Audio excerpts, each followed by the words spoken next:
Dynasty, the politics of spectacle. It seems almost unbelievable. Once more, a Bush or a Clinton aspires to the highest political office in the land, President of the United States. It is a measure of the decadence of American politics, what with its privileged place for the wealthy, that one or two families of former presidents can be so close to returning to the White House, based more on sheer name recognition than true merit. Of some 320+ million Americans, are these the only families able to field seemingly serious candidates? To be sure, these are families of extraordinary wealth, millionaires to say the least, where the law, a la Citizens United, has defined money as speech and opened the door to the sale of politicians to the highest bidder. It is a small step for a wealthy politician to cut out the middleman and buy power for him or herself. Why should this surprise us in a nation where the Senate is overwhelmingly a millionaire's club? America, which boasts incessantly of the freedoms of average Americans, is in fact for sale to those who can afford offices of prestige and power. For average Americans, this is little more than a mirage. We dwell, all of us, in a post-industrial, post-NAFTA, post-manufacturing world. Most Americans try to get by on dreadful service economy wages, fighting to survive economically. They can barely dream of political office. That's for the American dynasties, the rich and the super rich, to buy as new glittering baubles for the family tree. From Imprisoned Nation, this is Mumia Abu Jamal. These commentaries are recorded by Noel Hanrahan of Prison Radio.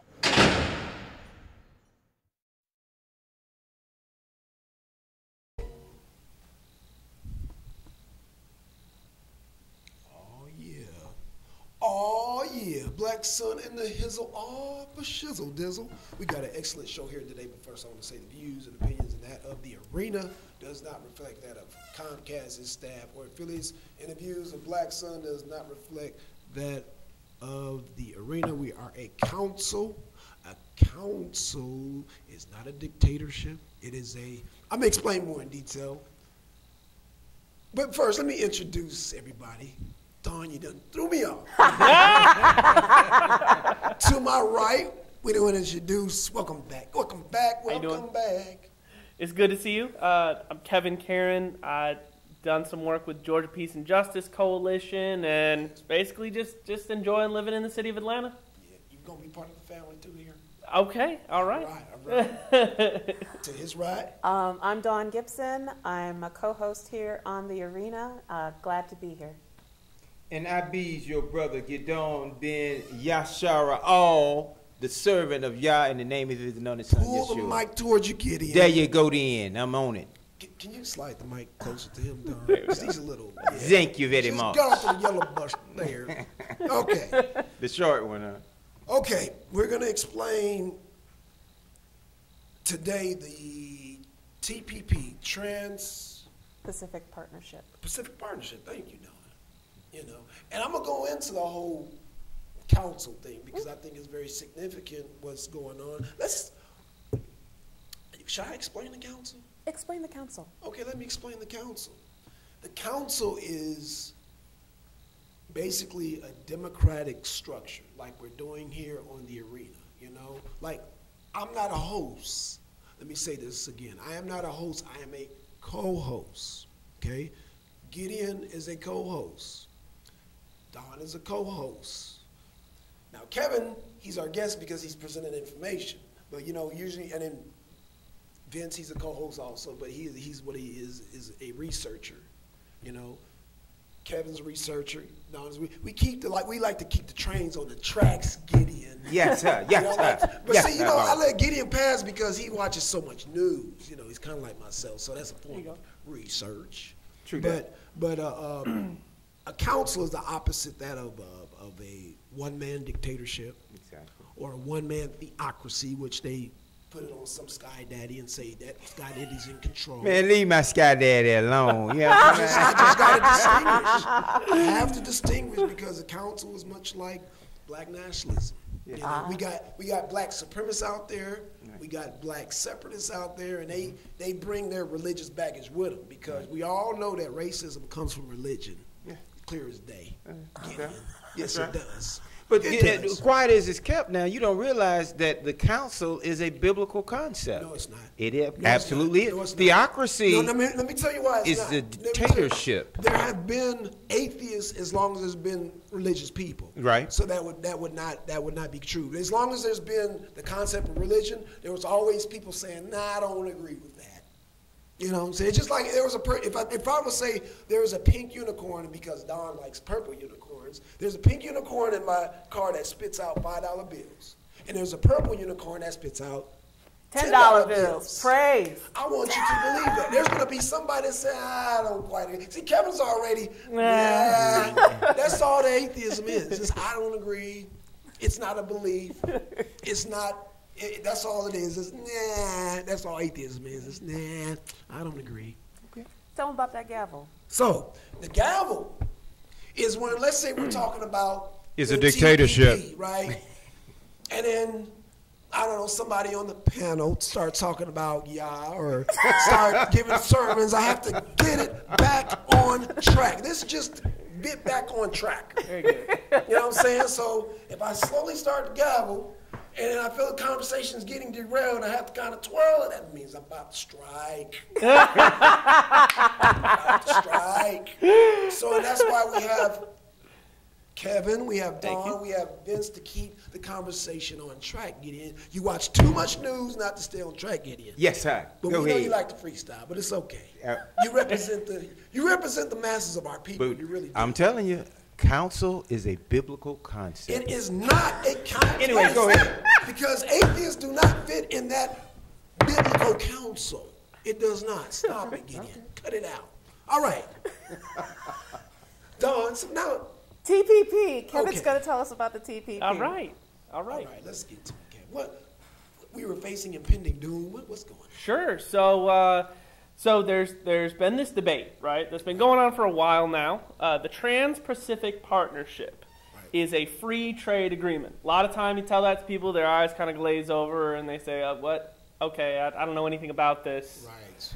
Okay, but this is important. This affects regular working people. It affects people of everybody here in the United States. It affects a lot of people around the world. People who want generic medication. Sure, people who want medication, people who want internet freedom, people who want to be able to own their own labor or unionize. This affects everybody, and the reason that we need to talk about it is because it affects everybody, but it's being negotiated in secret. That's right. All right? So the Trans-Pacific Partnership is basically an agreement that a bunch of countries, there's actually 12 countries who have negotiated. There's a couple others who are interested in maybe getting in on the negotiations.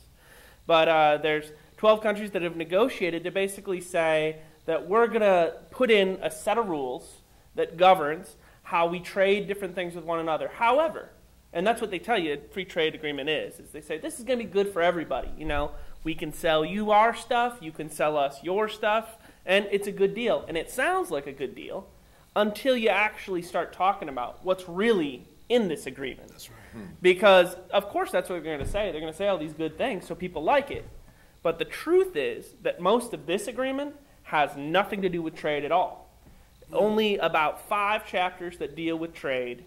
Some 30, it's 80% of it that is not dealing with trade, but is rather dealing with how corporations can have more rights, how investors can have more rights. And so what this is doing, and, again, you're not going to hear Obama on the news or any of the people who are involved in making this happen. You're not going to hear them tell you the truth.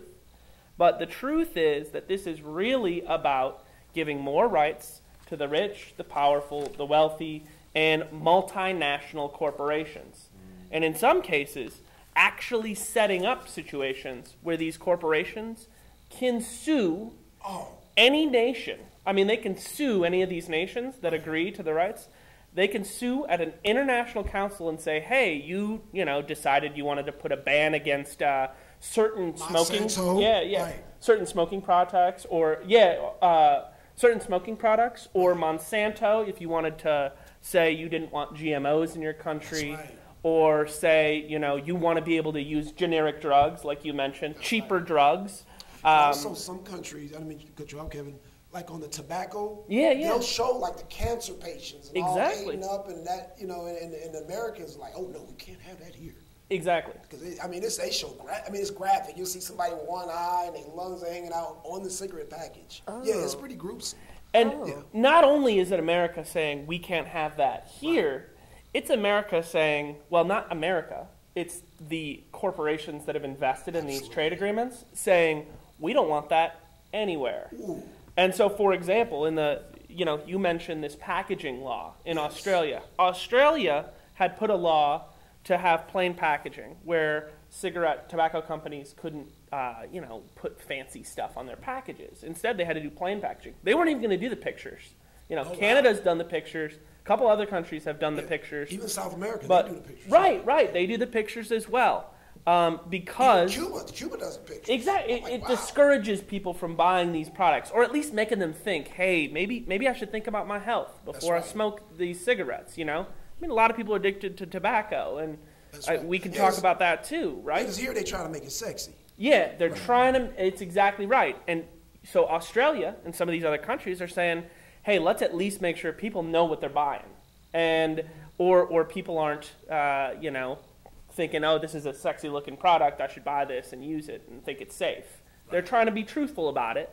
And Philip Morris, the largest tobacco company, has used one of these free trade agreements, not the TPP, one that already exists between Japan and Australia, because these agreements are made all the time. Mm-hmm. Philip Morris is currently in a lawsuit against Australia, saying you are not allowed to use that because it affects our expected future profits. Wow. Listen to that. Expected future profits is what, if you are upsetting a corporation's expected future profits, then you could be liable to be sued. Oh, kind of like the prison industry. Oh, I'm sorry. The more I hear about this, I want to point out to folks out there that some people tend to think that President Obama, he can't do anything. He's incapable of making changes and stuff. But he is the one that personally went to your elected and selected officials trying to beg them to pass this. Right. So, he's a very intelligent man. He knows, all the good stuff and the bad stuff. But he was pushing something through, specifically the fast track. The TPA, the Trade Promotion Authority, it's also known as Fast Track Authority, is a power Congress can give presidents to allow them to move more efficiently on a trade deal.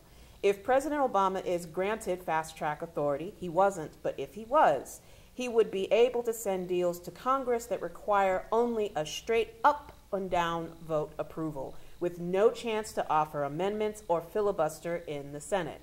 Remember, there's supposed to be a checks and balances in our government. That's right? So essentially, Obama would put something through and be like, okay, y'all, yay or nay. And, he was trying to push that through. In fact, many news sources reported that he has gone to members of Congress in a rare attempt to appeal to them to support the fast track that's a part of this TPP. This concept is interesting to me because it sounds like globalization to me at its highest, and that's really what, again, the Bible talks about the New World Order, one world order, and when we talk about this agreement, NAFTA kind of comes to mind because that was the North American trade agreement, and so this is not necessarily something new. It seems to be an expansion of what they've already been doing in trying to get the countries, for lack of a better word, that are mechanized to come together so that they can control the resources and expand their ability to manipulate the world market. So, I don't know a lot about the trade agreement and its implications, but just for the simple people like myself, it just sounds like another expansion of powerful nations and their ability to utilize the world's resources and use their conduits for those resources in the most efficient manner so that they can control them more effectively. You've done a show. You've done several shows on the environment. Oh, absolutely. You've done several shows on health. Yes. Because now, you being an elder, you know about certain factual things that will affect, some things in the food and all that. Absolutely. So what they're saying, the corporations, is that, no, we don't want this information to leak out. Right. Not only do we not want the information leak out, we want to control labor across the world. Exactly. Well, it's also an extension of the fact that they made corporations people. Yes. That's the right. Supreme Court. Absolutely. And see, many of our, that kind of went over the head of most of us. Including the notorious RBG. Yes. Yes. So when we talk about making corporations people, then they gave them the right to have militaries. Corporations now, they have military power where they can have their own police force. So, to me, what it looks like is that the corporations are the engine for capitalism.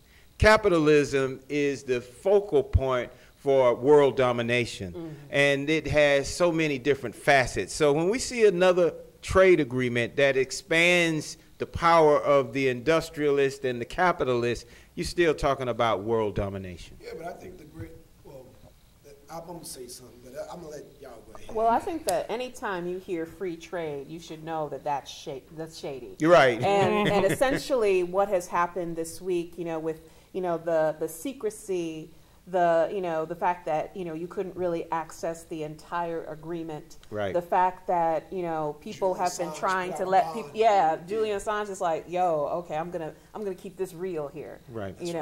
But along with the TPP, and I think that you're right to compare that somewhat to NAFTA. Essentially, pulling back all these regulations so that trade can be possible. Like for the environment, something that I found was that TPP goes further. I keep thinking I say 3 Ps.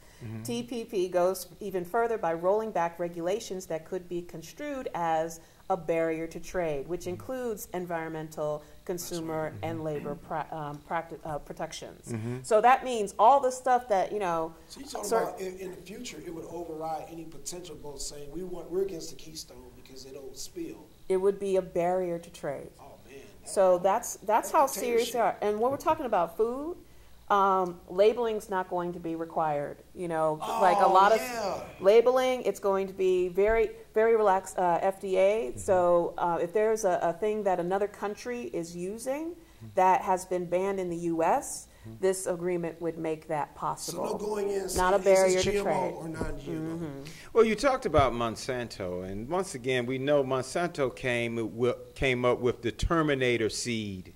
The Terminator seed, but they have these patent issues concerning that seed that if it blows into your area, your land, and it begins to germinate and grow, then they can then come over and take over that land because so I mean when we talk about these, it's a setup, it's a control factor, it's the manipulation of the economic world market, and it hinges on dictatorship.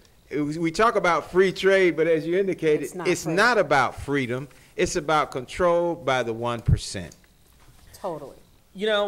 I was really glad to hear that you brought up both NAFTA and this whole globalization process, and particularly capitalism. Because as Don was saying, when people are making rules for trade, what they really mean, and what I think we should perceive that as, is the wealthy want to be able to buy and sell stuff everywhere on the planet. Exactly. They want to, and that is a property of capitalism. Yes. So, capitalism, the way we think about it is often, lots of industries, right? Factories and stuff making private stuff. Control of most of the resources. And yeah, exactly. There's one person or a group of people who own the factory. Right. And then there's a bunch of people you pay a little bit of money to work in the factory Yes. and produce the stuff that we need, right? Yes. And so what people who had a lot of money realized in like the 70s and 80s was, well, we have all our factories in the U.S. and the U.K. and all these places where the workers, they know each other, and they know that we have all this money, Right. and they don't like it, so they say, hey, you got to give us a little bit back. They organize into unions, and they get better paying jobs. Even more important, they say, hey, this needs to be a safe place to work and stuff like that. Exactly. And, you know, the people who had the money, for a while they put up with it and I want to be clear that this is obviously this did not benefit all people. Right. For a while the unions benefited just white people. Right. Because the unions sold out too. And Exactly. they didn't care about black True. people and brown people and other people of color. So once it got to be the situation where the unions started getting a little more of these profits for themselves, the capitalists here and in other countries decided, well, we got technology now. Right. We got boats. We got computers. We can send these factories to all these other countries Yes. and force people who don't have anything to work for really, really cheap. And it'll be cheaper for us to send everything over there and then ship it back here to sell than it is to even make it here. Well, we got a worldwide good old boy network that we're going to manipulate and control. And let me just give you a concept here. I don't know if you heard about. No, he said something. I'm going to share this with Don real quick. But no, go ahead. Had you heard about Haiti and what was the Salvation Army? No, Red Cross. Oh, yes. They raised all of this money, millions of dollars for Haiti. $500 million. $500 million. And then they went and found out that the Clinton Foundation had gotten a lot of this money. So they went and asked the Red Cross. It was the Red Cross, the Salvation Army, one of these groups. Red Cross. Yes. Where did the money go and how many houses did you build? 6 houses, What? $500 million, 6 houses. Those better be some big And houses. where is the rest of the money? If you ask, I'm going to have to kill you. Well, see, this is why this is so significant. Now, Come on, man. you mentioned earlier, Kevin, that the white unions Yeah. were getting paid off. Now, Don, this is how a council works. How many people do they pay off? Uh-oh. I'm No, not, I mean, we got a union here, right? So you got to pay that whole union out, right? I think most of those unions are most likely one person top down. As Right. opposed to Right. Exactly. Right. Right. So if there was a council, I mean, you got to pay that whole council off. Yeah. If Right. there's a true union. Right. So right there. no, And that's this- exactly right. Okay, right. So now this not only is a problem with white people, it's a problem with black people. That's why the council is important, because anybody come to us, any corporation trying to pull Kevin aside, no, you got to pull us all aside. Well, see, let me go back to Haiti, because, see, what was happening in Haiti, they have the Levi Jeans Corporation is in Haiti. These people are already abject poverty-stricken. Yes. They were getting paid 30 cents an hour, and they were lobbying to be paid 60 cents an hour. Even reduce that. Exactly. So what we find is these free trade agreements, whether it's NAFTA or this particular one that you're talking about, an expansion of the good old boy network, it does not deal with the indigenous people. It takes the resources that these people who have garnered the land, has worked the land for thousands of years, and makes them really relegated to just chattel slaves. Well, but getting not only the indigenous people, poor people. They don't give a Well, damn the about indigenous are normally, except No, for they the don't. ruling elite. They don't. Okay, I'm glad you said it. Really, they don't care about poor white people. Truly. Okay, This so is true. It's like you only have maybe 7 top families in the whole world. Exactly. And if you're not, that's why I tell people quick every time they want to talk about finances and get rich and rich dad, poor dad. I say, how many rebel forces do you have in the Congo? That's why I always say that. And people, they look at me crazy, like, no, how many rebel forces do you have in the Congo? Because if you're not having any rebel forces in the Congo, you're just talking ghetto rich. rich or hood rich. You're not talking rich, because Enron has rebel forces, and so does Halliburton. Right. Oh. I mean, I can go on with the corporations. Like I said, there's 7 of them. You know, Saudi Arabia got forces in the Congo, Israel, Russia. They all got forces in the Congo getting the cobalt, the zinc, the ore, the diamonds, and the ore. Yes. South Africa, diamonds, they control. Which controls not only De Beers. capitalism, but some forms of communism. Or absolutely. Russia, you know, China. Yeah, they all got their I hands also in it. want to point out that the information about this particular trade agreement has actually been out for almost 2 years. And so, you know, there have been efforts, you know, grassroots by unions and stuff to inform people that this is happening. In fact, the AFL-CIO has been sending text messages saying, you know, don't forget to call your representative about the TPP. So while people are feeling great and like, oh, you know, my representatives are at work, please know that they won't do anything unless you tell them to do it. One of those unions. That goes for you, Kevin. That goes for you, Gideon. That means you got the register of the ball. Oh, man. Please, go ahead. So one of those organizations is the CWA Union, the Communications Workers of America, which, you know, want to give them mad props because they give use of their building over on Logan to anybody who needs it, and really appreciate that. But they point out that the TPP would be forever. And they say that the TPP is not really about trade, but a mechanism to make the world safe for corporate investment and mobility. Exactly. Once the TPP is signed, unlike domestic laws, it would have no expiration date and could only be altered by a consensus of all signatories, locking in failed extreme policies. Exactly. Additionally, for workers, wage benefits and collective bargaining rights would be eroded. Now, some people are probably like wondering, hey, what, you know, in Georgia, what collective bargaining? Right. Because we're in a right-to-work state. Well, it's going to be worse, y'all. Exactly. We know that trade agreements have helped drive down wages and benefits and increasingly erode our collective bargaining rights. The TPP will exacerbate this race to the bottom because it further empowers companies by expanding their rights, reducing the ability of U.S. workers to exercise their rights, and including countries like Vietnam, which is the low-cost, no-labor rights alternative to China. Sounds like the Endless War Act personified, right, Black?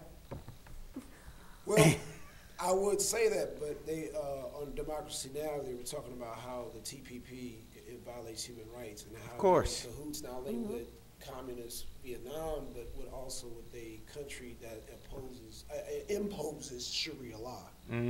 So that's more or less in your neck of the woods. Yeah, come on in here, Kev. And if I could just comment on that specifically, you know, one thing that I want to make sure that it was very confusing for me as a younger person and somebody who's just getting into reading about politics and stuff was, you know, Vietnam calls itself a communist country. Yes. Okay? China calls itself a communist country, and even the Soviet Union calls itself a socialist. Or I'm sorry, the Soviet Union called itself a communist country, and Russia calls itself Soviet or whatever. But first of all, I want to be clear that, you know, the majority of the rich there, the wealthy, the powerful people, they're capitalists, just like they are right here in this country. Exactly. Now they're in competition with our capitalists, right? And so they get unhappy with one another. But you know, that's not what communism is really supposed to mean. And so when you talk about Vietnam, Vietnam is it's a dictatorship. And, you know, one person, not a council, as we've been talking about. I mean, it's very top down. And so I just want to be clear that the definition of communism has gotten really jumbled, and so lots of people call it different things. Exactly. Well, I don't know if it's always been the powerful ruling the many, because even when you look at what's happening in Russia now, you've got this powerful leader, but yet they still have a ruling elite class that controls the vast majority of the populace, which in a sense, as you indicated, becomes capitalistic in its very nature, because they are competing for the resources of the world. But in reality, the industrialized nations are working together to exploit the resources. Absolutely. Because if they really transferred to sun, solar power, wind power, hydropower, then you have unlimited resources, but they are all niched in getting this oil from the womb of the earth, and yet not transferring to new, more plentiful power sources. So what we find is there is a collaboration, a council among the elite to control the resources of the world, to subjugate the poor and melanated people on it. That's really what it ends up being, in my estimation. The Legion of Doom. That's what I'm a little confused because exactly. on one hand you talk about, hydro energy, solar, wind, on the other hand, you thermal. Say, don't vote. You know what I'm saying? So at some point in time, you gotta push for legislation. I was talking to Don about this. Black people, we voted for Obama because he was black, right? Right. Okay, but see, we gotta learn that. A lot of white people voted for Obama because he's black too. Yeah.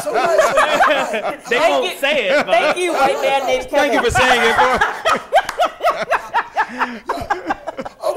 So now Kevin admitted, we've admitted. So right. What I'm saying is that one thing I learned from the LGBT the Hispanic community is to learn to vote on policy. Malcolm X talked about this a long time ago. It went over my head. He said he was the first person to say there will be a black president someday. Okay. Wow. We got to learn how to vote on policy. But this brother Malcolm said this. Black. Go ahead, John. But I think that definitely people, they need to pay attention to policy because they're literally putting their hands in your pockets. Surely. They're literally doing that. I'm on prescription meds, and there are meds that I have that are generic meds. They're great. They're affordable. But another thing that this TPP does is that the medicine prices would increase, access to life-saving drugs would decrease, and the profits of big pharmaceutical companies would expand. Big pharmaceutical companies are working hard to ensure that the TPP extends their patent-based monopolies. Right. This would expand their profits, keep drug prices artificially high, and leave people without access to life-saving drugs. Now, think about what life-saving drugs could be. That could be your diabetes medication, your heart medication, any type of medication. Let me give a PSA here real quick. Go ahead. You got some Yes. niggers out there saying, what's it got to do with me? If you live in a city with factories and cars, you are a high risk for any type of respiratory problem. Certainly. Well, that's America. Go ahead. Well, let me just say this. Okay. First of all, Dawn and the people we want to get you healthy. We want to get you off the meds. Secondly, voting we are the people who want health, wellness, unity of the populace of the world, working in concert for the betterment of mankind and humanity. But the populace of the world supports capitalism, Gideon. No, the populace of the world supports humanism, which is the rights of all human. You got the 1%. No, they don't. You Not got here in the. this country. Wait a minute. First of all, let's look at your Bible. Okay. That is a total human rights violation book. Actually, yes. In what sense? In what sense? Explain. Okay, Oh my God. Where can we start? He asked me to explain. If the Hebrew Israelites were in charge, what would y'all do with the homosexuals? Well, first of all, we'd give What would y'all do with the homosexuals? we'd give them medicine to cure them. The medicine is love and understanding, and it gives them a transitional period. In translation, he'll do just like ISIS. No. Well, I want to point out that Luke was a doctor. Yes. So, there was a need for medicine. But yes, let me just say this. And so I because I understand that some people, what? From what you know of the Bible, what they would do with the homosexuals? Well, I do believe what would they do with the homosexuals? in Leviticus, I think they would be stoned. Okay. Well, let me say this. Thank you. In reference human to rights violation. Well, Gary. that's a perspective, but it's not This accurate. is human rights violation. And according to the Universal Declaration of Human Rights, Article 14, Section 2. I'm simply saying it's incorrect. Now, let me just move forward by using the analogy of drugs. And what is their basis? It is the natural plant that we give you an example. Case in point, the dandelion. The dandelion is one of the most prolific plants that grow naturally in our environment. But the dandelion, when its botanical extractives have been isolated, it is a multivitamin. It has so many nutrients and additives for our health that, and I drink dandelion tea almost daily, my mother and I. What am I saying? I'm saying essentially that all of our medicines come from an organic source. What is the mechanism for the pharmaceuticals? They take natural vitamins from the plant base and they synthesize them so that they can multiply and create more money from you coming to them. Right. So they don't try to make you healthy. They don't try to take you back to the normal. Do you understand that we had Dr. Uma on here? Of course. Pushes for medical marijuana. Absolutely. Even she understands that you have to push for policies. Well, what I'm telling you is what you said, and this is the thing that you have to resonate in your mind. You say, how do you make power? How do you get power? You have to have nuclear armament. You have to have a military. That's one natural concept of power. The way we get power is to unify and galvanize the masses of the people like Gandhi did, like King did, like the Christ did, so that we can overthrow the 1%. Those people didn't do that as individuals. You know, movement work. I said a collective. Yeah, but you know, you named just like Gandhi did. Gandhi had help. Yes. You know, there were also movements who, like Gandhi was able to do what he could do because there were other people doing a different tactic somewhere else. Okay. Same thing with King. Right. I also want to point out that, regardless of sort of like what our views are on medication or whatever, certainly. Like this week, I need my medication. Certainly. And so, the fact that, and I remember having to pay over $100 a month for one of the ones that I take.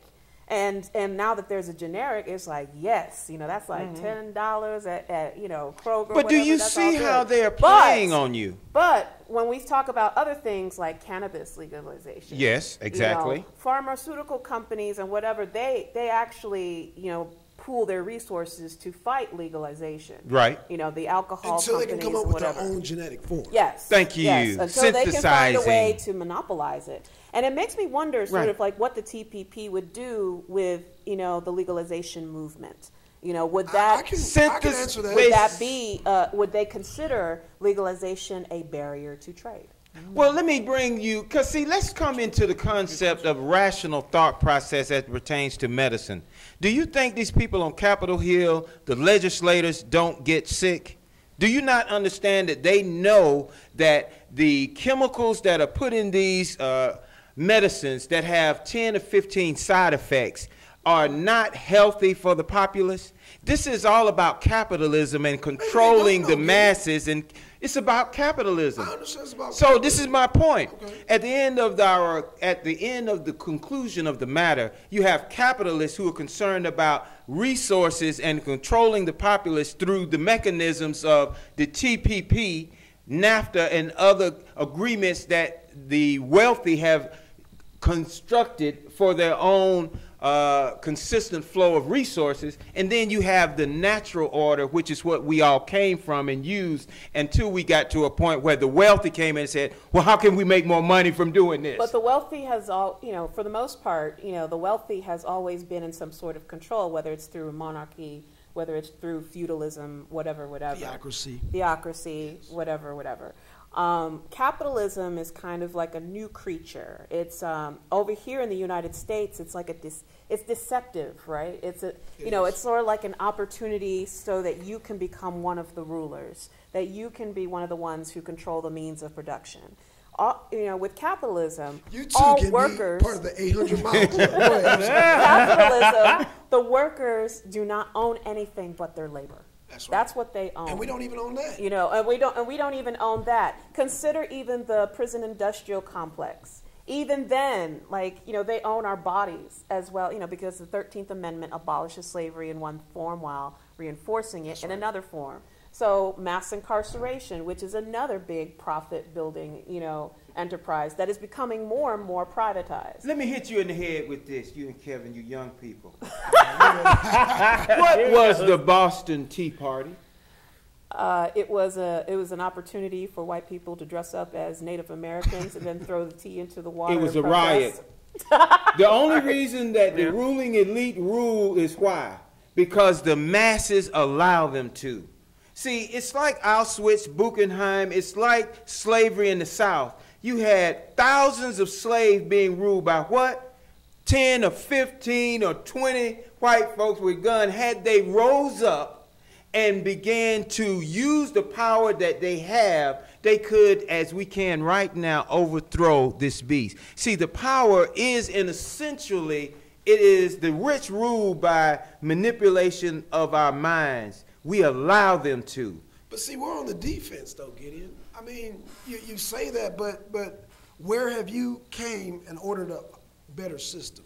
You and Prince Hezekiah, the rest of y'all Hebrews, or even Brother Yang out there.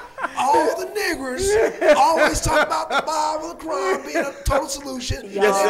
And now looking at goddamn what's happening over. I love you, Black. Now looking at what's happening over in that's why I live.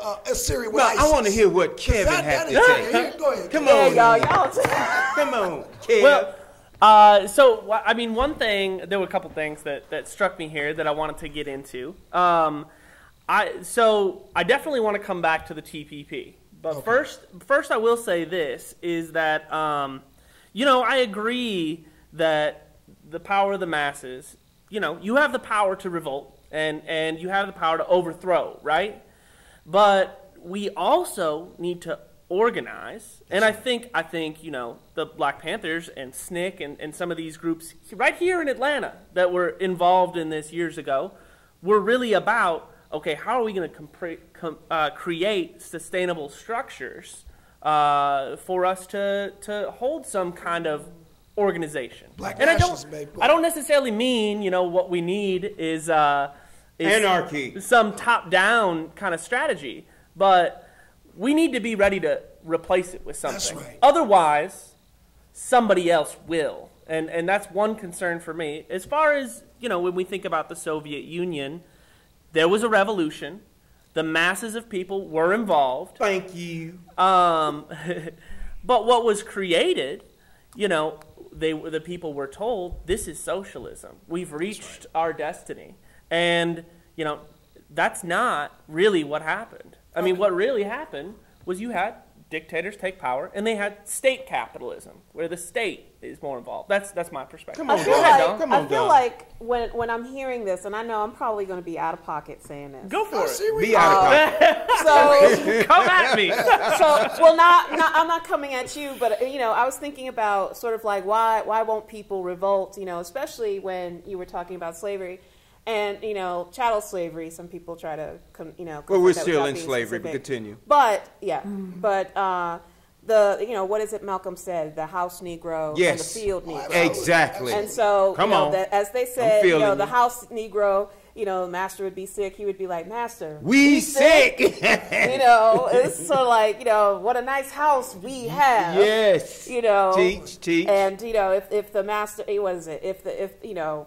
But anyway, field Negro is just sort of like, you know, if the master was sick, he would hope the master would die. Exactly. And that, you know, he would hope that, and I'm using he, could be she. Yes. You know, would hope that, you know, a storm would knock the house over. Absolutely. But I feel like how that translates into current time is that, you know, there are some people who have been given access. Yes. And so now they kind of want to hold on to that. A lot of those people are elected and selected officials. Bingo. Also part of what Black Agenda Report refers to as a Black misleadership class. You know, some people who have made their careers working for justice. But Donna, can I say this, that those black structures are not a council. They always pull one person aside. And right. Say, you know, we gonna pay you, baby. We gonna pay you. That's it. Calm these niggas down. Al, you know? go and get him, Al. Jesse. All of the Christian leadership. all of the Hebrew leadership, all the Muslim leadership. Yeah, this that's what you're messianic missing, thought. Gideon. That's what you're missing. This leader, this one leader Right, that's this one going to leader. liberate people. Right. Instead of sort of like the idea of collectively making decisions. Council. And so a lot of people, the idea of, sort of like, let's organize together. Right. And let's, challenge our employer to give us, Right. living wages, to give us safe working conditions, et cetera, et cetera. They're kind of into this paternalistic thinking of sort of like, if we, gain favor from that person at the top, Thank then you. everything will be okay. Well, see, this is the terminology that you're using. With Obama, remember, a lot of people loved Obama. Yes. Obama cannot do anything wrong. Right. If Obama punched you in the face, chances are you probably thought you deserved it. Exactly. But here we are, the TPP. The TPP, is that OPP? The TPP, where he was the one who was just like going up to his Democratic brothers and sisters going, y'all gonna pass this through, right? Giving him more expanded powers. This is your crown prince. This is the person that, you look at how beautiful his family is every week. Exactly. He's got his hands in your pocket. But is it him or is it what he represents, madam? You know what? If that was George W. Bush, we would not be making that excuse. Yeah, but nobody took time out to, and myself included, to find out what Obama's policies were. Well, they are not Actually, Obama's. Actually, See, they were on his website when he first started running for president. Right. And to be perfectly, I kind of look at people's websites when they're running for office. Like I looked at Howard Dean's, and I was just like, oh, if he can put through half of this is actually pretty good. Okay. But I noticed that Obama's position on immigration was always problematic, and the only reason why he put through those reforms was not because Obama was thinking, man, I gotta look out for my immigrant brothers and sisters. No, there were movements in this country. That's right. People were sitting inside his headquarter offices and demanding and created a crisis. So essentially, we got to get out in the streets, y'all. That's it, and it's not the vote. It's what? It's not the vote. It's not the vote. It is. You said it. You said it. You know what? Let me say yeah, you better bag that because I'm a registered voter. What are you voting for? Your own oppression. And so, as a radical, as a revolutionary, my idea is that we need to use voting power. There you go. And so the thing is, we shouldn't be going as individuals to the ballot box and pressing our buttons and voting Democrat and just hoping for the best. We need to get together and say, hey, you know what? They got our hands in our pockets. That's right. Who are we going? Come get our votes. Well, see, we forgot who worked for whom here. That's right. Well, see, this is the issue. When you relegate the essentials and the moralistic concepts of our children, relegated to finance, then you devalue the importance of human life. And I believe that is one of the fail-safe Achilles heel of the concept of voting, because it's all rallied around a financial bottom line when our problem is not financial. This is why the capitalists are able to beat us and continue to subjugate us. It's financial. It is not. It's educational. With education, you have the ability to trump finance. To show you case in point, during slavery, Carter G. Woodson, George Washington Carver, Benjamin Banneker, these revolutionary thinkers were able to carve out intelligence that the educated power elite had never seen, but it was through their desire to educate and to be educated that allowed their brilliance to be seen. To educate under capitalism, Gideon, they still controlled the capital. Well, we were slaves, and we still are slaves. So I'm saying the money concept devalues the importance of human life. You speak for yourself. The views and opinions of Gideon is not out in the arena. Gideon, it is mine. Totally disagree with that. I think that education, political education is definitely useful. A lot of people use the example of Frederick Douglass and the story of how he, learned how to read, going and basically betting, rich white kids, to teach him the letters of the alphabet and then learning from there. But the thing is that he was very much in favor of black people getting access to the ballot, because he thought that it would save us. You know, although it was definitely has it definitely. Well, has it? You know what? Let me it was definitely has it? Okay. It saved the LGBT.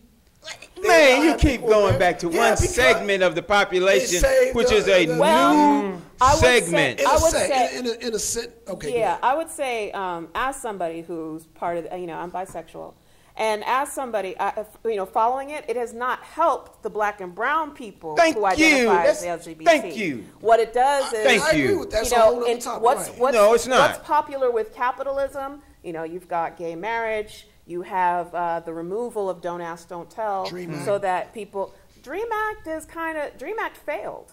Oh, okay. So Dream Act failed. Gotcha. But Dream Act was also they Can you tell us what the Dream Act is? The Dream Act was supposed to be a path to citizenship for people who immigrated here to the United States under the age of 16 and who did not have documents. Mm-hmm. And so some of those paths to citizenship, one included getting a college degree. Okay, that's right. One used to be community service, because not everybody can go to college. Not everybody wants to go to college. Exactly. Not everybody can afford to go to college. Right. Truly. The prices are sky high. And then there's a military component. Certainly. So, which is, very nice. Mm-hmm. Now, the Dream Act, they changed it in whole different ways before it finally failed. Okay. And even to the point to where some of the lead activists who were too old suddenly to benefit from this, it was a lot of okie doke. But the thing is that these people, these different communities have a movement that's not just confined to voting, but a movement that, because undocumented people cannot vote. Exactly. But yet they were in the streets risking arrest, risking deportation. Right. They were organizing in their towns. That means, GLAR, the Georgia Latino Association for Human Rights, Adelina Nichols, she, from what I hear, she goes from town to town to talk to people. Kevin and Don, we're going to need them people on the show, too. Okay. Yeah. Okay.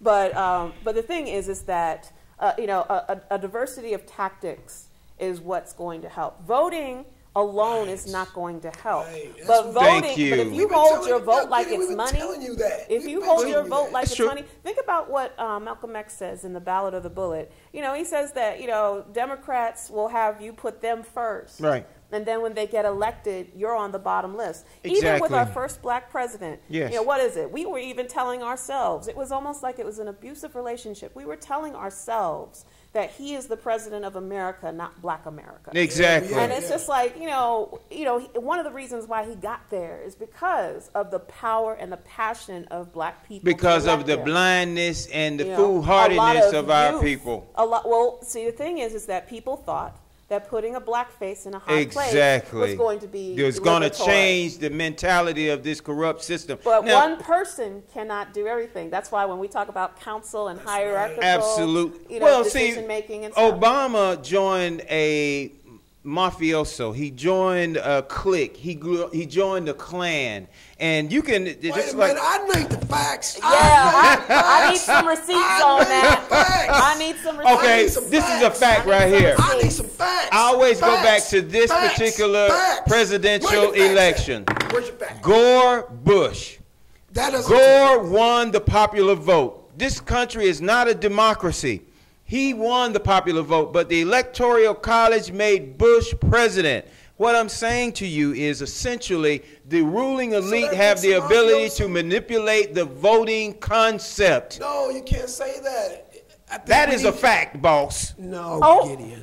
No, we didn't say the Electoral College, we need to do away with the Electoral College. Well, we ain't. Well, because you're waiting on y'all to come down and strike all the evil people down. I'm sorry, I got to gavel that. Come on, Cam, jump in here, man. We should bring it back to the Trans-Pacific Partnership in the last couple minutes. Okay, No, I think the reason that this is so important right now is because this is the largest of its type of these free trade agreements. This is going to affect 40% of what we call the global economy, exchange of money and goods and medicines and all these things, food. It's going to affect 40%. So if you're living here in the United States, it's going to affect you one way or the other. You may not notice it once it happens. You may not think about it because it's in food and you're not seeing whether it's GMO labeled or not. Right. Or, you know, your medicine's expensive and you go, why is my medicine so expensive? I mean, I take medicine as well. And you know, one thing that this will do, first of all, when a company creates a new medication or something, usually it's created in the public sector. Usually some university is doing research, something like that. Then they privatize it. So Kevin knows he worked for the CDC. Well, see, that's why this panel is. The views and opinions of Oh my God! Well, this is the. But see, Kev, see, that's just. You're about to get me fired. This panel is on drugs. See, I'm the only one who's not on drugs. But Kevin. No, Kev, tell us. It's all good. Tell us what does the populace need to do? How do we fight this beast? Because what I'm saying is that the ruling elite, no matter what we po folks say, they go on and do what they go on and do. Yeah. What am I asking? I'm asking, what is the remedy to this? How do we fight against short of revolution? I mean, okay. So you're asking for an answer to that question. Absolutely, sir. Well, the answer is that there's not one way to do it. There's not one way to do it. There are a lot of ways to do it, and a lot of people argue about what ways we do it. Then we get nothing done. And sometimes you're right, so we got to be careful with that, right? I mean, we got to be strategic. We got to bring people in. We got to make councils where people feel valued so that, and I think one way to do that is to have councils, to have worker ownership. I do believe that we should start in the workplace, and I want you. I'll hear you respond. How are you going to fight the unions in the workplace as powerful as they are? I mean, you get involved with them, and you join the mafia. I will also add that you know, there are town halls, and there are meetings that you know they are having on a local level, because I feel like we spend so much time, and we should, looking at national politics, that they push a whole lot of whack stuff on a local level. They do. And so, we have to, for instance, the voting ballots. Green Party does not have access to the ballot in this state. Right. You have to have 50,000 signatures. Now, some people might ask, well, why won't they work with the Democrats? Well, one way the Democrats can work with the Green Party is help them get ballot access, because that's what you would do in a democracy. But they want the monopoly. I think that we should also change how we see our elected and selected officials. Don't come to our neighborhood meetings as if you are VIP. I'm hungry. I'm poor. You need to tell me where's my money. I'm gonna have to sing Rihanna on you. Okay. So it's just like we need to, if you had a job, we all have had a job sometime. That's right. If we didn't produce, we would be fired. That's right. We find excuses. We're like, well, the Republicans are so bad, and we need a viable candidate. You know what? If there are people who want to work who can do, because the current people are not doing the work, what they will do is they will become loyal to the Democrats to take over the presidential seat and Congress. And I'm sorry, I'm done with that. I'm really done with that. And I think that, we need to start taking the power back into our hands. We need to start, we need to be about people power and build people power. Doing that is not passively pressing a voter button. Thank you. But now we're like this. But actually no. Actually no, we're not. Actually no, we're not. Yes, we are. I said passively. If we all get together and we say, you know what? If you do not pass Medicaid expansion, you're not going to be governor. That's right. And in fact, if you try to get into office and not pass Medicaid expansion, we will remove you as governor. Ooh, I like that. That hasn't worked. Well, it hasn't worked because watch Jeb Bush become your next president. Jeb Bush, they bring out Jeb Bush just to basically scare us into voting for Democrat. Right. They say, well, I think, they probably said, well, what do you think about women? And he'll be like, well, I think women should stay in the home. And everybody be like, oh my God. And then meanwhile, Obama's like, y'all, can you pass this this TPP right quick? Let me have it. Let your boy have it. Let your boy have it. Let your boy have it. I mean, like, this is what's happening. Right. You know, let's not forget about single payer. They cut off single payer. They wouldn't let people come in. They told Anthony Weiner, before he became popular for some other things, you know, he was a proponent of single payer, which is basically, if you think about it, Medicare for all. And he explained that people, you know, they were more loyal to their doctors rather than their insurance plan. It wasn't something that was that different from what was happening in Canada and France. That's right. But what happened was that there were some spin people trying to make it sound worse. Also, the Obama administration did not want to pass that. From what I understand, he wouldn't even let single payer come to the table. So then you had like this week-old public option that even disappeared later. And the Republicans still didn't vote for it. So we keep doing all this compromise. And why is it that the marginalized people, black people, are always compromised? Because you's a slave. You ain't got the email yet. No, Read your email. Slave, no, I am a slave. Now, see, this is the thing that we're relating to. We're talking about the globalization of this world's economy. The PPT or OPP. Oh, you should define globalization. Well, globalization to me, as defined by countries that have political, economic, and social power unifying as a cohesive unit to control the resources of the planet. So when we talk about these concepts, we have to look at, ultimately, they're going to place electronic chips on all of us, the universal product code. I do. On Obama's medical plan, there's a digital electronic registry, sir. It's in the, you need to look at the pamphlet. Next week. It tells you. Okay, go ahead. Next week we'll bring it. Everybody, let's close out. 666. Bring the goddamn basket. Damien, Omen 5. Gideon watches too many of the movies and read that Bible. He gets into La La. I like the Omen now. Come on. It's to the movie. X-Men and Spider-Man. That doesn't make him real. Hey, Spider-Man. All right, y'all. Next week we're going to have, man, you got to come back. Kevin, all right. Ukraine, we got to deal with that. Oh, that's right. Yeah, the Ukraine. So next week we're gonna we'll be back. Thank you, Dawn. Peace. Dawn came with a fighting shoes on today.